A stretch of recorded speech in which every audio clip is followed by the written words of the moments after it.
ఈ social medias ద్వారా పరిచయమై మాయమాయదారి ప్రేమల్లో పడి ఈ లోక ప్రియుల వెంట వెళ్లి ధనమాన ప్రాణాలు కోల్పోతున్న వాళ్ళు ఉన్నారు. ఎంత దారుణం అండి ఇది. జాగ్రత్త. ఈ లోకంలో ప్రియుడిగా నీ దృష్టిలో ఎంచబడిన వాడు నీ ప్రాణం తీసేస్తాడు, నీ ధనాన్ని దోచేస్తాడు, ధనమాన ప్రాణాలతో ఆడుకుంటాడు, నీ జీవితంతో ఆడుకుంటాడు.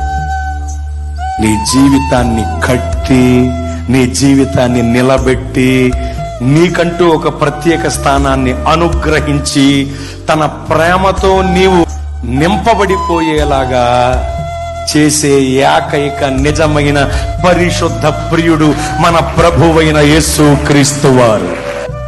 వస్తానని మాట మార్చి తప్పించుకు పారిపోయే ప్రియుడు కాదు ఈయన.